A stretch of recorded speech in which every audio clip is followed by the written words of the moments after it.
Hi friends, travel അവറിന്റെ മറ്റൊരു എപ്പിസോഡിലേക്ക് എല്ലാവർക്കും സ്വാഗതം. ഞങ്ങൾക്ക് പറ്റിയ അബദ്ധങ്ങളും അത് നിങ്ങൾക്ക് പറ്റാതിരിക്കാനും ബഡ്ജറ്റ് ഫ്രണ്ട്ലി ആയിട്ട് എങ്ങനെ ഈ ട്രിപ്പിന് ശേഷം നമ്മുടെ കേരള ട്രിപ്പ് മോഡ് ഓൺ. നമ്മൾ ആരും നിലവിൽ ഇപ്പൊ രാജാവുള്ള സ്ഥലമൊന്നും അങ്ങനെ കേറിയിട്ടില്ലല്ലോ. ഇവിടെ രാജാവുള്ള സ്ഥലം ഞങ്ങളല്ലേ ഇത്.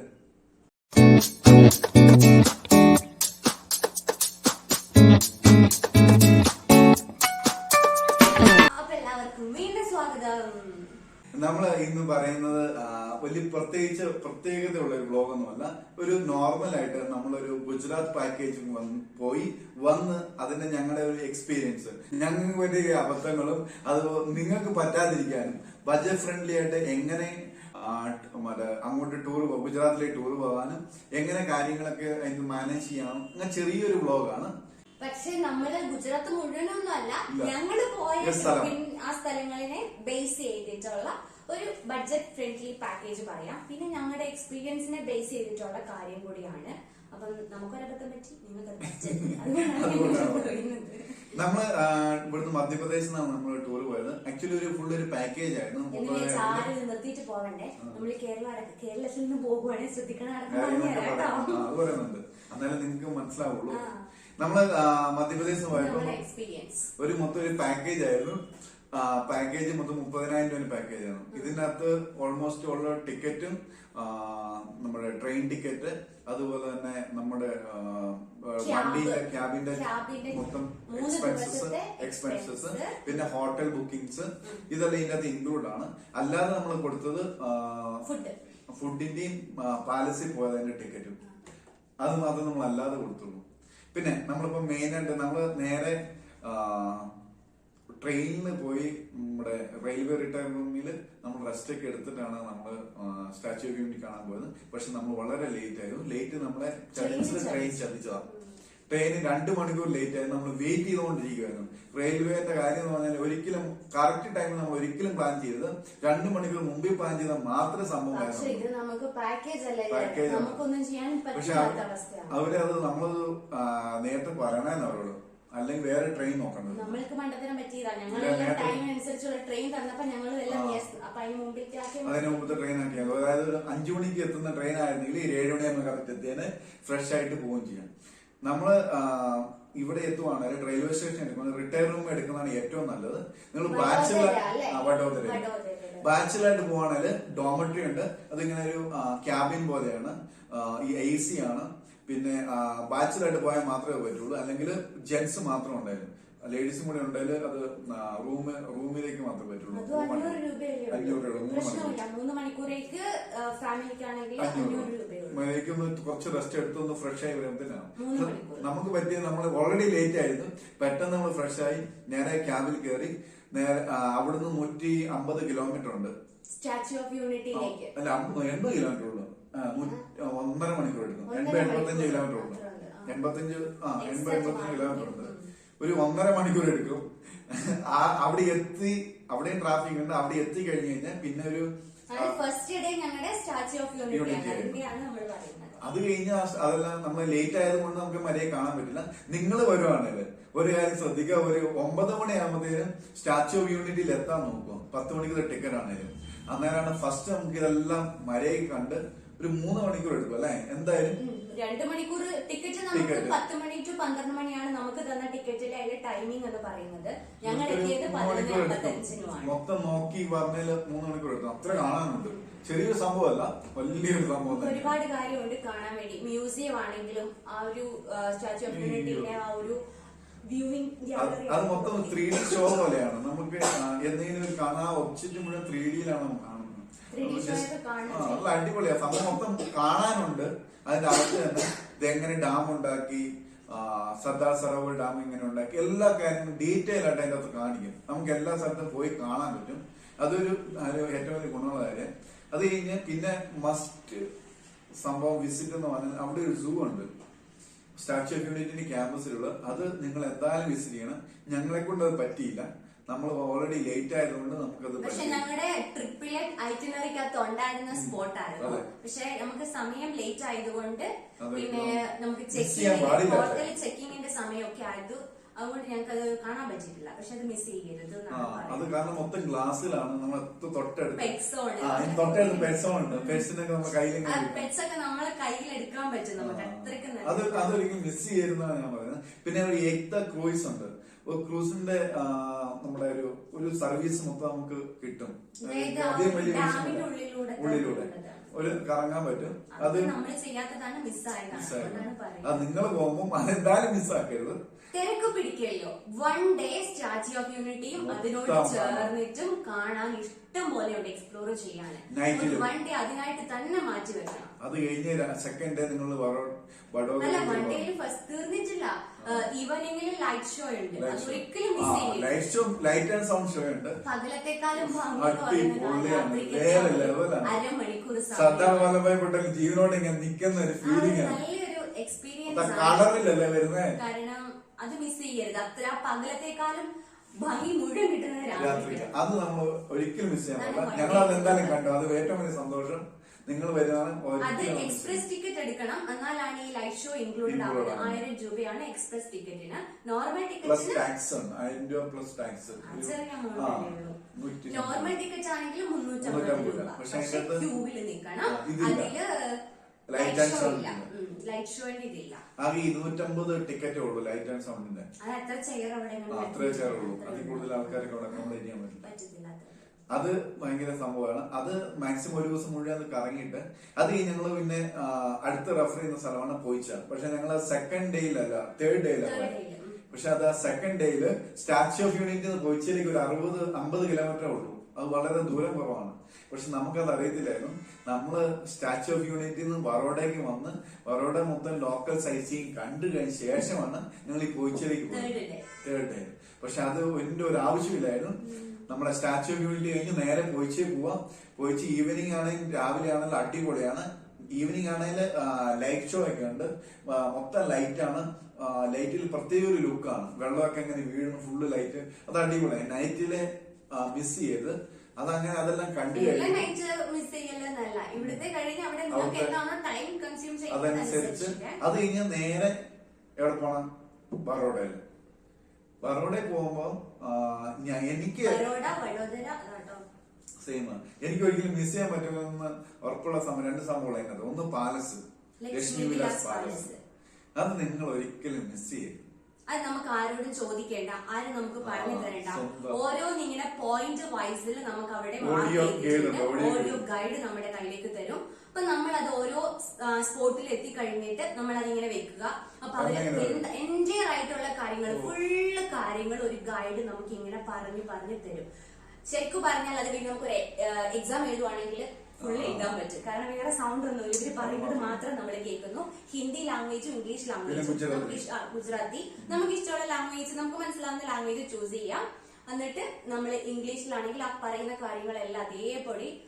ഒരുപാട് സ്ഥലമൊന്നും നമ്മളെ കാണിക്കുകയല്ല. കൊട്ടാരത്തിന്റെ ഉള്ളിലെ 11 സ്പോട്ടാണ്. കുറച്ച് ആ ഒരു വലിയ കൊട്ടാരത്തിന്റെ 10% മാത്രമേ നമ്മളെ കാണിക്കുന്നുള്ളൂ. 10ൽ 1 അത്രേ കാണിക്കുന്നുള്ളൂ. പിന്നെ അതൊരു പ്രൈവറ്റ് പ്രോപ്പർട്ടി ആണ്. പ്രൈവറ്റ് പാലസ് ആയതുകൊണ്ട് നമുക്ക് കുറെ റെസ്ട്രിക്ഷൻ ഉണ്ട്. അങ്ങനെ ഉള്ളിലോട്ടൊന്നും കയറാൻ പറ്റില്ല. മൊബൈല്, ക്യാമറ, പിന്നെ നല്ല ചാർജസ്, നല്ല ഹൈ ലെവൽ ചാർജസ് ആണ്. സംരക്ഷിക്കുന്നുണ്ടായിരുന്നു. പതിനൊന്ന് സ്ഥലം കാണുന്നതിന് 250 രൂപ കൊടുക്കണം. മ്യൂസിയം കാണുന്നതിന് 100 രൂപ കൊടുക്കണം. നമ്മളാരും നിലവിൽ ഇപ്പൊ രാജാവ് ഉള്ള സ്ഥലമൊന്നും അങ്ങനെ കേറിയിട്ടില്ലല്ലോ. ഇവിടെ രാജാവുള്ള സ്ഥലം ഞാനല്ലേ ഇത്. അയ്യോ, ആ രാജാവേ, മറ്റേ രാജാവിന്റെ കാര്യം പറയൂ. അത് രാജാവും തമ്മിലുള്ള കൂടിക്കാഴ്ചയായി പോയത്. ഞാൻ 2 രാജാവ് തമ്മിലുള്ള കൂടിക്കാഴ്ച അവർക്കെന്നെ പരിചയപ്പെടുത്തണ്ടായിരുന്നു. അത് കഴിഞ്ഞിട്ട് നേരെ നിങ്ങൾ പോകേണ്ടത് EME ടെമ്പിള്. EME നമുക്ക് ഓർമ്മ ഉണ്ടാവില്ലേ? അയ്യല്ല, അത് നമുക്കുള്ളത്. അത് വഡോദരയിലുള്ളത്. ഒരു എഞ്ചിനീയറിംഗ് വിസ്മയമാണ്. ഒരു മിലിറ്ററി ഏരിയയിലുള്ളിലുള്ള ഒരു ടെമ്പിൾ. ടെമ്പിൾ എന്ന് പറഞ്ഞാൽ കൺട്രോൾ തന്നെ. ടെമ്പിൾ എന്ന് പറഞ്ഞാൽ ഒരു മതത്തിന്റെ മാത്രമല്ല, ഹിന്ദു, ക്രിസ്ത്യൻ, പിന്നെ ബുദ്ധിസ്റ്റ്, ജൈന മതം, മുസ്ലിം, അതായത് ലോകത്തിലെ പ്രധാനപ്പെട്ട എല്ലാ മതങ്ങളുടെയും ഘടനയിലാണ് ആ ഒരു അമ്പലം നിർമ്മിച്ചിരിക്കുന്നത്. മാത്രമല്ല ഒരു ക്രിസ്ത്യാനിയാണ് ഒരു ആർമിയില് ഒരു ക്രിസ്ത്യാനി പേര് ഞാൻ മറന്നുപോയെ, ആ പുള്ളിക്കാരനാണ് അത് നിർമ്മിച്ചിരിക്കുന്നത്. നിർമ്മിച്ച മൊത്തം ആൾക്കാരും ഈ അവിടെയുള്ള സോൾജിയേഴ്സ് ആണ് നിർമ്മിച്ചത്. നമുക്ക് അടിപൊളിയാണ് അത് കാണാൻ, പ്രത്യേക ഒരു എക്സ്പീരിയൻസ് ആണ്. കാരണം ഒരു അമ്പലം മതസൗഹാർദ്ദം, അതുപോലെ ഇഷ്ടംപോലെ ആൾക്കാർ ആ പാർക്ക് അതുപോലെ ആ ഒരു ക്യാമ്പിൽ വരുന്നുണ്ട്. അവിടെ കയറി ചെല്ലുമ്പോൾ ചെക്കിങ്ങും കാര്യങ്ങളും ഒക്കെ ഉണ്ട്. പിന്നെ ഉള്ളിൽ നമുക്ക് വീഡിയോ ഷൂട്ട് ചെയ്യാനൊന്നും പറ്റില്ല, അതിനും പറ്റുന്നില്ല, പുറത്തൊന്നും അതെല്ലാം കാണാൻ പറ്റുള്ളൂ. ഈ ലക്ഷ്മി വിലാസ് പാലസിലെയും പ്രശ്നം അതാ, ഉള്ളില് ക്യാമറയും വീഡിയോ ഒന്നും പറ്റില്ല. സ്വന്തമായിട്ട് കണ്ട് എക്സ്പീരിയൻസ് ചെയ്യുവാന്നല്ലാതെ വേറൊരു ഓപ്ഷൻ ഇല്ല അതിനകത്ത്. പിന്നെ നമ്മൾ പോകാത്ത, നിങ്ങളെ സജസ്റ്റ് ചെയ്യുന്ന ഒരു സ്ഥലമാണ് പാവ്ഗഡ്. പാവ്ഗഡ് ഒരു മൗണ്ടൻ ഏരിയ ആണ്, ഹിൽ സ്റ്റേഷൻ ആണ്. അവിടെ നമ്മുടെ കേബിൾ കാർ ഉള്ളത്. കേബിൾ കാറിന്റെ ഹിൽ സ്റ്റേഷന്റെ ടോപ്പ് വരെ പോവാം. അങ്ങനെ പോയിട്ട് ടോപ്പ് മുഴുവൻ കണ്ടു കഴിഞ്ഞാൽ അടുത്ത കേബിൾ കാറിന് തിരിച്ചു വരണം. അതൊരു സംഭവമാണ്, അതൊരിക്കലും നിങ്ങൾ മിസ് ചെയ്ത്. അവിടെ ഒരു കൊട്ടാരം കൂടെ ഉണ്ടായിരുന്നു അല്ലെ, നമ്മൾ നോക്കിയായിരുന്നു. സംഭവം എന്താ വെച്ചാല് നമ്മൾ ചെന്നതും കുറച്ച് നമുക്ക് കൺഫ്യൂഷൻ ആയിപ്പോയി. നമ്മൾ പ്രോപ്പർ ആയിട്ട് പ്ലാൻ ചെയ്ത് നമുക്ക് കിട്ടിയ ഒരു പാക്കേജ് അല്ലേ നമ്മൾ ചെയ്ത അത് വേണം നമുക്ക് ചേഞ്ചസ് വരുത്താം. 3 days ഇങ്ങനെയുണ്ട്, ക്യാബ് ഉണ്ട്. പിന്നെ അതിൽ അവർ പറഞ്ഞത് സ്റ്റാച്യു ഓഫ് യൂണിറ്റി അവരുടെ പാക്കേജിൽ നമുക്ക് തന്നത് ആ ഫസ്റ്റ് ഡേയുടെ. 3rd ഡേയിലെ പോയിച്ച് ഇത് രണ്ടും ആ പാക്കേജിൽ അവർ നമുക്ക് തന്നത്. 2nd ഡേ നമ്മളോട് ചൂസ് ചെയ്തോളാനും പറഞ്ഞു നിങ്ങൾക്ക് ഇഷ്ടമുള്ളത് എന്ന്. ആക്ച്വലി നമ്മൾക്ക് അവിടെയാണ് ഒരു മിസ്റ്റേക്ക് പറ്റിയത്. ഞങ്ങളുടെ ഇതനുസരിച്ച് സയാജി ബാഗ് സൂ ഉണ്ട്, പിന്നെ ഞാൻ പോയ സ്ഥലമായതുകൊണ്ടാണ് ഞാനത് സജസ്റ്റ് ലക്ഷ്മി വിലാസ് പാലസ്, പിന്നെ ലക്ഷ്മി വിലാസ് പാലസ്, പിന്നെ എന്തായിരുന്നു നമ്മുടെ suggestion Lakshmi Vilas palace, EMI temple അല്ല EMI ടെമ്പിൾ. പിന്നെ നമ്മൾ പറഞ്ഞിരുന്നത് ഈവനിങ് വഡോദരയിലൊന്ന് നൈറ്റ് വ്യൂസ് ഒക്കെയാണ്. അതൊക്കെയാണ് അത്ര വലിയൊരു സുഖമായിട്ട് കാര്യം. നമ്മൾ പോയ ടൈമിന്റെ ഒരു പ്രശ്നം കൂടെ ഉണ്ട്. നമ്മൾ ദിവാലി വെക്കേഷൻ ആണ്. ദിവാലി വെക്കേഷൻ ഓൾമോസ്റ്റ് എല്ലാവരും വെക്കേഷനും കാര്യങ്ങളും ആയിരുന്നു. അതുകൊണ്ട് നമുക്ക് കേരളത്തിന്റെ കുറെ ഫുഡിന്റെ സംഭവം ഉണ്ടാക്കിയാണ്, നമുക്ക് പോകാൻ പറ്റില്ല. ഉള്ള ഒരു കേരള ഹോട്ടലിൽ വെച്ച് അഡ്ജസ്റ്റ് ചെയ്യുക. അങ്ങനെയൊക്കെയാ സംഭവിച്ചത്. പക്ഷേങ്കില് നമുക്ക് അതുകൊണ്ട് 2nd ഡേ എന്ന് പറഞ്ഞ അത്ര വലിയ കാര്യമായിട്ടൊന്നും എക്സ്പ്ലോർ ചെയ്യാൻ പറ്റിയിട്ടില്ല എന്ന് വേണം. പിന്നെ 3rd ഡേ അടിപൊളിയായിരുന്നു, പക്ഷേ നമ്മൾ പറയുന്നത് ഇപ്പൊ കേരളത്തിൽ നിന്നാണെങ്കിലും എവിടെ നിന്നാണെങ്കിലും വഡോദരയാണ് സ്റ്റാച്യു ഓഫ് യൂണിറ്റിയുടെ നിയറസ്റ്റ് ആയിട്ടുള്ള റെയിൽവേ സ്റ്റേഷൻ. അന്നേരം ഇപ്പൊ ഒരു ബജറ്റ് ഫ്രണ്ട്ലി ടൂർ പാക്കേജിലാണെങ്കിൽ വഡോദര റെയിൽവേ സ്റ്റേഷനിൽ ഏർലി മോർണിംഗ് എത്തുന്ന രീതിയിലുള്ള ട്രെയിൻ ബുക്ക് ചെയ്യണം. 5 മണി 4 മണിയാകുമ്പോൾ എന്നിട്ട് അവിടെ തന്നെ റിട്ടയറിംഗ് റൂം ഉണ്ട്. ഒറ്റയ്ക്ക് വരുവാണെങ്കിൽ ക്യാബിൻ ജെന്റ്സിന്, അപ്പൊ ഫാമിലി ആണെങ്കിൽ 500 രൂപ കൊടുത്താൽ അവിടെ തന്നെ നമുക്ക് 3 മണിക്കൂർ ഒന്ന് ജസ്റ്റ് ഒന്ന് കുറച്ചൊന്ന് റിലാക്സ് ചെയ്യാനും ഫ്രഷ് ആയിട്ട് രാവിലെ തന്നെ ഇപ്പൊ ക്യാബ് ബുക്ക് ചെയ്യാൻ വേണമെങ്കിലും അവർ ഓൺലൈനിൽ ബുക്ക് ചെയ്യാൻ വേണ്ടി പറ്റും. അതുപോലെ ടിക്കറ്റ് ഓൺലൈനിൽ എടുക്കുന്നതാണ് ഏറ്റവും നല്ലത്. സ്റ്റാച്യു ഓഫ് യൂണിറ്റിയിലേക്ക് അവിടെ പോയിട്ട് കൗണ്ടറിൽ ക്യൂ നിൽക്കേണ്ട. 2 ലേസർ ലൈറ്റ് ഷോയും കൂടെ കാണാൻ ആഗ്രഹിക്കുകയാണെങ്കിൽ 1000 രൂപയുടെ എക്സ്പ്രസ് ടിക്കറ്റ് എടുക്കുക. 1000 പ്ലസ് ടാക്സ് ആവും 1100 സംതിങ് ഉണ്ട്. അത് നിങ്ങൾ എടുക്കുക. അല്ലെങ്കിൽ നിങ്ങൾ സ്റ്റാച്യു ഓഫ് യൂണിറ്റ് മാത്രം കണ്ടിട്ട് വരികയാണെങ്കിൽ 350 രൂപയുടെ പാക്കേജ് എടുത്തിട്ട് കണ്ടിട്ട് വരിക. അപ്പൊ രാവിലെ ഫസ്റ്റ് തന്നെ വഡോദരയിൽ നേരെ സ്റ്റാച്യു ഓഫ് യൂണിറ്റിയിലേക്ക് ഷട്ടിൽ ബസ് ഉണ്ട്, AC ബസ് ഉണ്ട്. അവിടെയാണ് 200 രൂപയ്ക്ക് സ്റ്റാച്യു ഓഫ് യൂണിറ്റി. ഏറ്റവും ബജറ്റ് ഫ്രണ്ട്ലി ആണ്, ഏറ്റവും ബജറ്റ് ഫ്രണ്ട്ലി. അല്ലെങ്കിൽ ക്യാബ് ബുക്ക് ചെയ്യാൻ പറ്റും. അവിടെ വന്നു കഴിഞ്ഞ് പറ്റുമെങ്കിൽ ഏറ്റവും ഫസ്റ്റ് ടിക്കറ്റ്, അതായത് ഏർലി മോർണിംഗ് തന്നെ സ്റ്റാച്യു ഓഫ് യൂണിറ്റി കാണുക. അതിനുശേഷം സൂവ്, പെറ്റ് സോണ്, ബട്ടർഫ്ലൈ ഗാർഡൻ, പിന്നെ അങ്ങനെ സരോവർ ഡാം, അങ്ങനെ കുറെ ക്രൂയിസ്, അങ്ങനെ കുറെ കാര്യങ്ങളുണ്ട്. അവിടെ എക്സ്പ്ലോർ ചെയ്യാൻ പറ്റും. നൈറ്റ് ഷോ അടക്കം, ലൈറ്റ് ഷോ ഈവനിങ്ങിന്റെ ലൈറ്റ് ഷോ അടക്കം. ഒരു ആർട്ടിഫിഷ്യൽ ഗാർഡൻ ഉണ്ട്, അതായത് രാത്രിക്ക് മാത്രമുള്ള ഒരു ഗാർഡൻ. മരങ്ങളെല്ലാം ലൈറ്റ് കൊണ്ട് മരങ്ങൾ സെറ്റ് ചെയ്തേക്കുന്നത് ആർട്ടിഫിഷ്യൽ മരങ്ങളാണ്. മൊത്തം ഫ്ലവേഴ്സ് മൊത്തം ആർട്ടിഫിഷ്യലാണ്, എല്ലാം ലൈറ്റും കൊണ്ട് ചെയ്തത്.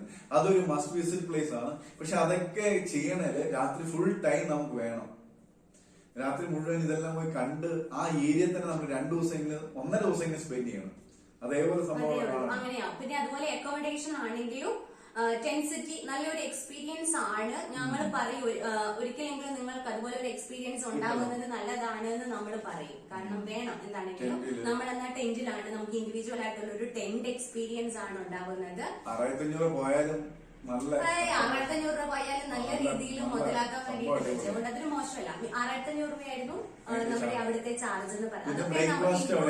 പാക്കേജിൽ ബ്രേക്ക്ഫാസ്റ്റ് അവിടെ ഉണ്ട്. ഒരു ടെന്റിൽ എങ്ങനെ താമസിക്കുന്നത്, ഹൈ ലെവലില് ടെന്റിൽ എങ്ങനെ ഇനി അല്ല അതിലും ബഡ്ജറ്റ് ഫ്രണ്ട്ലി ആണെങ്കിൽ അതിന്റെ സ്റ്റാച്യു ഓഫ് യൂണിറ്റിന്റെ ക്യാമ്പസിന്റെ പുറത്ത്, ആ കോമ്പൗണ്ടിന്റെ പുറത്തുണ്ട് അക്കോമഡേഷൻ. അവിടെ 500 രൂപ 600 രൂപയ്ക്കൊക്കെ ഡോമട്രി കിട്ടും. അല്ലെങ്കിൽ 1000-1100 രൂപയ്ക്ക് സാധാരണ റൂംസ് അവിടെ കിട്ടും. അതിന്റെ പുറത്ത് അത് നമുക്കൊരു വണ്ടി ഉണ്ടെങ്കിൽ ആ കാര്യങ്ങളൊക്കെ നമുക്ക് നടക്കുള്ളൂ.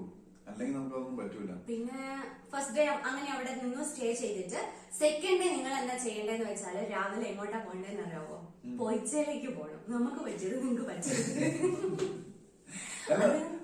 അവിടുന്ന് പോയിച്ചേലേക്ക് അന്നത്തെ വെളുപ്പിനെ പോകണം. രാവിലെ പോകണം. അപ്പോ 60 കിലോമീറ്ററേ ഉള്ളൂ. അപ്പൊ അവിടെ നിന്നാണെങ്കിൽ വഡോദര വന്നിട്ടാണ് പിന്നെ നമ്മൾ ഇതുപോലെ തന്നെ പോകണം. സ്റ്റാച്യു ഓഫ് യൂണിറ്റി പോകുന്ന വഴിക്ക് തന്നെയായി കൊയിച്ച വരുന്നത്. അതുകൊണ്ട് പക്ഷെ പോയിച്ചേല് ഒരു പ്രത്യേക ഫീലിംഗ് ഉണ്ടോ? ആ മൊത്തം മാർബിളിന്റെ അവിടെ വെള്ളമൊക്കെ വീണ് കിടക്കുന്നുണ്ട്. നല്ലൊരു എക്സ്പീരിയൻസ് ആണ് ചെരുപ്പില്ലാതെ നടക്കണ്ടേ. കാണേണ്ടത്. അതൊരിക്കലും മിസ് ചെയ്യാൻ പാടില്ല. അപ്പൊ സെക്കൻഡ് ഡേ അങ്ങനെ പോകണം. അല്ലാതെ വീണ്ടും നിങ്ങൾ വഡോദരയിലേക്ക് വന്നിട്ട് തിരിച്ചു പോകുന്ന രീതിയാക്കരുത്. ഭയങ്കര ടൈം. ഒരു 50-60 കിലോമീറ്റർ ഉള്ളൂ എനിക്ക് തോന്നുന്നത് സ്റ്റാച്യു ഓഫ് യൂണിറ്റിന്ന് നമ്മുടെ പോയിച്ചേലേക്ക് 60 കിലോമീറ്റർ. പക്ഷെ വേറൊരു കാര്യം പറഞ്ഞാൽ നൈറ്റ് വ്യൂ അടിപൊളിയാണെന്ന് പറയുന്നത്. പക്ഷെ എല്ലാം കൂടെ നടക്കൂലല്ലേ. സെക്കൻഡ് ഡേ പോയിച്ചേൽ നിൽക്കണം. അപ്പോഴേ പറ്റുള്ളൂ. അത് നിങ്ങൾക്ക് ചൂസ് ചെയ്യാവേ. ഞങ്ങളായിരിക്കും മസ്റ്റ് വിസിറ്റ് എന്ന് അങ്ങനെ പറയില്ല. പക്ഷെ ആ പോയിച്ച നല്ലൊരു സ്ഥലമാണ്. ഇപ്പൊ നമ്മളെ ലേറ്റസ്റ്റ് വീഡിയോ കണ്ടിട്ട് സ്റ്റഡി ടൂർ എല്ലാം പോകാൻ വേണ്ടിട്ട് പോകുന്നുണ്ട്. നിങ്ങൾക്ക് ഞങ്ങളുടെ പോയിച്ചയുടെ കമന്റ് ബോക്സ് നോക്കിക്കഴിഞ്ഞാൽ കാണാൻ പോകുന്നത് ലേറ്റസ്റ്റ് ആയിട്ടുള്ള നമ്മളിപ്പോ വീഡിയോ പോയിട്ട് വന്നതേ ഉള്ളൂ. പിന്നെ അവിടെ കണ്ട ശേഷം നിങ്ങൾ എങ്ങോട്ട് പോകേണ്ടതെന്ന് വെച്ചാൽ വഡോദരയ്ക്ക് പോകേണ്ടത്. എന്നിട്ട് ലക്ഷ്മി വിലാസ് പാലസും EMI ടെമ്പിൾ കാണുക. അപ്പൊ ആ ഒരു സെക്കൻഡ് ഡേ ഫുൾ കംപ്ലീറ്റ് ആകും. ദെൻ വഡോദരയിൽ നിങ്ങൾ സ്റ്റേ ചെയ്യുക. വഡോദര റീജന്റെ നമ്മൾ സ്റ്റേ ചെയ്ത ഹോട്ടൽ ബഡ്ജറ്റ് ഫ്രണ്ട്ലി ആണ്. അതിൽ എനിക്ക് തോന്നുന്നത് 2500 രൂപയ്ക്ക് അവിടെ അക്കോമഡേഷൻ ഉണ്ട്. നമ്മള് 3000 2500 അക്കോമഡേഷൻ കിട്ടും. അല്ലെ നിയറസ്റ്റ് ഉണ്ട്. ഇഷ്ടം പോലെ പക്ഷെ അത് നല്ലതാണ്. ഇത് 4 സ്റ്റാർ ഹോട്ടലാണ്. ആ സ്റ്റാൻഡേർഡ് ലെവലിൽ നമുക്ക് അവിടെ താമസിക്കാം. എന്നിട്ട് തേർഡ് ഡേ എന്നാ ചെയ്യേണ്ടതെന്ന് വെച്ചിട്ടുണ്ടെങ്കിൽ രാവിലെ തന്നെ നിങ്ങൾ പാവഗട്ടിൽ പോകണം. അത് മിസ്സാക്കാതെ. പാവഗട്ട് മൗണ്ടൻ ഏരിയ, അത് ശരിക്കും കേബിൾ കാർ എക്സ്പീരിയൻസ് ഒക്കെ വരുന്നത്. ഇപ്പൊ ഞങ്ങള് പോയ ആ ഗുജറാത്ത് വഡോദര ആ ലൊക്കേഷൻ അതിനെ ചുറ്റിപ്പറ്റിയിട്ടുള്ള ഒരു ടൂർ പാക്കേജ് ആണ്. കൂടാതെ അഹമ്മദാബാദ്, സൂറത്ത്, കച്ച് അങ്ങനത്തെ കാര്യങ്ങളൊന്നും നമ്മൾ പറയുന്നില്ല. ഞങ്ങള് പോകാത്ത സ്ഥലത്തെ നമ്മളൊന്നും പറയുന്നില്ല. ഇത് ഞങ്ങള് പോയതിനെ ബേസ് ചെയ്തിട്ട് ആ ഒരു ലൊക്കാലിറ്റി, അതായത് സ്റ്റാച്യു ഓഫ് യൂണിറ്റി എന്ന് പറയുമ്പോൾ നിങ്ങൾക്ക് അറിയാൻ പറ്റും വേൾഡിലെ തന്നെ ഏറ്റവും സ്റ്റാച്യു ആണ്. അപ്പൊ പിന്നെ അവിടെ കാണാൻ പോകുമ്പോ അതിന്റെ ചുറ്റുമുള്ള കാര്യങ്ങളാണ്. അത് മാത്രമേ ഉള്ളെന്ന് വിചാരിക്കരുത്. 25 ഏക്കർ ഏരിയയിൽ ഇങ്ങനെ സംഭവം കിടക്കുക. എത്രയൊക്കെ കാര്യങ്ങള് അവിടെ. ബട്ടർഫ്ലൈ ഗാർഡൻ ഉണ്ട്, നമ്മൾ ആർട്ടിഫിഷ്യൽ ഗാർഡൻ, ലൈറ്റ് ഗാർഡൻ ഉണ്ട്, പിന്നെ സൂ ഉണ്ട്, പെറ്റ്സ് ഉണ്ട്, ഇഷ്ടം പോലെ സംഭവം. നമുക്ക് അത് മുഴുവൻ എക്സ്പ്ലോർ ചെയ്യാനുള്ള കാര്യങ്ങളേ ഉണ്ട്. ഇതൊക്കെയാണ് നമ്മൾ ഗുജറാത്തിൽ പോയത്. പിന്നെ ഫുഡ്, നിങ്ങള് കോസ്റ്റ്ലി ഫുഡ് കഴിക്കണമെങ്കിൽ അതിന്റെ ഉള്ളിൽ നിന്ന് കഴിക്കുക, അല്ലെങ്കിൽ ബഡ്ജറ്റ് ഫ്രണ്ട്ലി ഫുഡ് ആണെങ്കിൽ അതിന്റെ കോമ്പൗണ്ടിന്റെ പുറത്ത് പോയിട്ട് കഴിക്കുക. ഈ രണ്ടും ഒരു ഇതാണ്. പിന്നെ വെള്ളത്തിന് അവിടുന്ന് ഒരു കുപ്പി കിട്ടും. ആ കുപ്പിക്ക് തന്നെ 50 രൂപ. പക്ഷെ അതൊരു സുവനീർ പോലെ. എത്ര വെള്ളമാണെങ്കിലും നമുക്ക് ബോട്ടിൽ വെള്ളം ഫ്രീ ബോട്ടിലിന് 50 രൂപ. പിന്നെ സുവനീർ പോലെ സൂക്ഷിക്കാം. സ്റ്റാച്യു ഓഫ് യൂണിറ്റിന്റെ ആ ഒരു സിംബലാണ് ബോട്ടിലുള്ളത്. അത് നമുക്കത് സൂക്ഷിക്കാൻ പറ്റും. പിന്നെ എപ്പോഴും അവിടെ ചൂടാണ്. അതുകൊണ്ട് അത് ടെന്റ് പോലെ നടക്കാൻ പാത്വേ ഉണ്ടാക്കിയിട്ടുണ്ട്. പിന്നെ എസ്കലേറ്റർ ഉണ്ട്. സംഭവം വീൽ ചെയറിലുള്ളവർക്കും സ്റ്റാച്യു ഓഫ് യൂണിറ്റി കാണാൻ പറ്റും. അതിനുള്ള സംവിധാനം ഉണ്ട്. അത് ഭയങ്കര ഒരു നല്ല കാര്യമാണ്. സംഭവം കളറാണ്. പിന്നെ തൊപ്പി എടുക്കുവാണെങ്കിൽ വെയിൽ കൊള്ളാതെ പോവാം. അത് നല്ല വെയിലാവുമല്ലോ. കട്ട വെയിലായിരുന്നു. 1 മണിയൊക്കെ ആയപ്പോ മുകളിൽ നോക്കാൻ പോലും പറ്റാത്ത അവസ്ഥ. അപ്പൊ ഇതൊക്കെ ആയിരുന്നു നമ്മുടെ ഗുജറാത്ത് ട്രിപ്പിലെ കുറച്ച്. നമ്മുടെ ടൈം കുറെ നമുക്ക് വേസ്റ്റ് ആയിട്ടുണ്ട്. ട്രെയിൻ ലേറ്റ് ആയതനുസരിച്ച് എല്ലാ കാര്യങ്ങളും നമ്മുടെ മൊത്തം പ്ലാനിങ് നമുക്കൊന്ന് ഇതാക്കേണ്ടി ഒക്കെ വന്നിട്ടുണ്ടായിരുന്നു. നമുക്ക് പറ്റിയ കാര്യങ്ങൾ, നമുക്ക് സാധിക്കാൻ പോയ കാര്യങ്ങളും നമുക്ക് പറ്റിയ അനുഭവങ്ങളുമാണ്. നിങ്ങൾ സ്റ്റാച്യു ഓഫ് യൂണിറ്റിയിൽ 1 ഡേ അവിടെ സ്പെൻഡ് ചെയ്യണമെന്ന് വിചാരിച്ച് തന്നെ പോകണം. അതാണ് ഏറ്റവും നല്ലത്. ഈ ട്രിപ്പിന് ശേഷം നമ്മുടെ കേരള ട്രിപ്പ് മോഡ് ഓൺ. നാളെ ഞങ്ങൾ എങ്ങോട്ട് പോവാണ്? കേരളത്തിലേക്ക് പോവാണ്. ക്രിസ്മസ് വെക്കേഷൻ എന്ന് വേണമെങ്കിൽ പറയാം. ക്രിസ്മസ് വെക്കേഷൻ നമ്മൾ കേരളത്തിൽ വേണം. കേരളത്തില് കുറച്ചൊക്കെ എക്സ്പ്ലോർ ചെയ്യണം നമുക്ക്. ആക്ച്വലി നമ്മള് കേരളത്തില് ആക്ച്വലി കേരളത്തിൽ വളരെ കുറച്ചാണ് നമ്മൾ എക്സ്പ്ലോർ ചെയ്തത് അല്ലെ. കേരളത്തിൽ നമ്മൾ ടൈമില്ല നമുക്ക് കേരളത്തിൽ. നമുക്ക് ആഗ്രഹമില്ലാഞ്ഞിട്ടല്ല ഗൈസ്, പക്ഷെ സമയമില്ല. അതിന്റെ സമയം കുറവ്. കേരളം കൊറോണയൊക്കെ സ്റ്റാർട്ടിംഗ് എന്നൊക്കെ കാണുന്നുണ്ട്. അതുകൊണ്ട് എങ്ങനെയാണെന്ന് അറിയില്ല. എല്ലാവരും സേഫ് ആയിട്ട് ഇരിക്കുക. പിന്നെ പറ്റിയാൽ നമ്മൾ അത്യാവശ്യം 1-2 സ്ഥലങ്ങളെങ്കിലും കാരണം ലീവ് അധികമൊന്നും ഇല്ല ഞങ്ങൾക്ക്. അപ്പൊ മിതമായ ലീവിൽ മിതമായ സമയത്ത് ഞങ്ങൾ പിന്നെ അത് മാത്രമല്ല അതുപോലെ കുറെ ആവശ്യങ്ങളും ഉണ്ട്. അതാണ് മെയിൻ ആയിട്ട് ഞങ്ങൾക്ക് കുറച്ച് ആവശ്യങ്ങളും ഉണ്ട്. അതിന്റെ രീതിയിൽ കുറെ ട്രാവലിംഗ് ഉണ്ട്. ആ ട്രാവലിംഗിന്റെ ഉള്ളില് ഇതൊക്കെ ഉൾപ്പെടുത്താൻ പറ്റുമെന്നാണ് നമ്മൾ. കാരണം നമ്മൾ ട്രാവലിംഗ് മെയിൻ സ്ഥലത്തൂടെ ട്രാവൽ ചെയ്യുന്നുണ്ട്. അതിന്റെ അത് ഇതും കൂടി ഇൻക്ലൂഡ് ചെയ്യാൻ പറ്റുമെന്നാണ് ഞങ്ങൾ ആലോചിക്കുന്നത്. പറ്റിയൊരു അടിപൊളിയായിരിക്കും, കളറായിരിക്കും. ഇതൊക്കെ പറയാനാണ് വന്നത്. കാരണം നമുക്ക് പറ്റിയ അബദ്ധം നിങ്ങൾക്ക് ആർക്കും പറ്റില്ല. അപ്പൊ ഞങ്ങളുടെ എക്സ്പീരിയൻസ്. പിന്നെ 2024 നമ്മൾ ഇന്ത്യൻ ട്രിപ്പ് അല്ലാതെ എല്ലാ വർഷവും പറയുന്നതാണ്, പേടിക്കണ്ട. ഇല്ല, 2024 ഇന്റർനാഷണൽ ട്രിപ്പാണ്. എല്ലാ കാര്യം എല്ലാ കാര്യങ്ങളും റെഡി ആയാലും എല്ലാം നമ്മള് പ്ലാനിങ്ങിലാണ്. അതിന്റെ കാര്യങ്ങൾ മൊത്തം ഫൈനൽ ആവുകയാണ് 2024. ഈ കൊറോണ അങ്ങനെ പറയില്ല. അങ്ങനെ പറഞ്ഞാൽ ചിലപ്പോ കൊറോണ വന്നാലോ. അതുകൊണ്ട് അങ്ങനെ പറയില്ല, ഒന്നുമില്ല, പറഞ്ഞില്ല കേട്ടോ. ഇപ്പൊ ഞങ്ങള് വീട്ടിൽ പോവാണ്. അതുകൊണ്ട് പാക്കേജിങ് ഒന്നും ആയിട്ടില്ല, വലിച്ചു വരെ ഇട്ടിട്ടേ ഉള്ളൂ. നാളെ നമുക്ക് പോവേണ്ടതാണ്. മതി. അതുകൊണ്ട് ഇനി നമുക്ക് കേരള വ്ലോഗിൽ കാണാം. കേരളത്തിലെ വ്ലോഗ് കാര്യങ്ങളൊക്കെ കാണാം. അപ്പൊ ഞങ്ങൾ അങ്ങോട്ട് വരുന്നുണ്ട്. മാക്സിമം സ്ഥലം കാണണം. കുറച്ച് സ്ഥലങ്ങൾ നമുക്ക് പ്ലാൻ ചെയ്ത് വെച്ചിട്ടുണ്ട്. നമ്മളൊരു യാത്ര പോകണം അത്യാവശ്യ സ്ഥലത്ത്. അതിന്റെ പോകുന്ന വഴിക്ക് നമുക്ക് യാത്ര പോകുന്ന ഒരു വീഡിയോ എടുക്കാൻ പറ്റും. പോകുന്ന സ്ഥലത്ത് അതിന്റെ അടുത്തുണ്ടല്ലോ അല്ലെ, കോഴിക്കോടെല്ലാം വരുന്നില്ലേ? കോഴിക്കോട് വരുന്നില്ലേ? കോഴിക്കോടുണ്ട്, കണ്ണൂരുണ്ട്, കാസർഗോഡുണ്ട്, വയനാട്, പാലക്കാട്, തൃശ്ശൂർ, അവിടെ പോണം. അത് പറയൂല, നിങ്ങൾ കണ്ടാൽ മതി. അപ്പൊ ഞങ്ങൾ നേരെ നിങ്ങളുടെ അപ്പോ നമ്മുടെ Kerala vlog mode on and Gujarat mode okay. അപ്പോ കേരള വ്ലോഗുമായി വരും വരെ ബൈ ബൈ.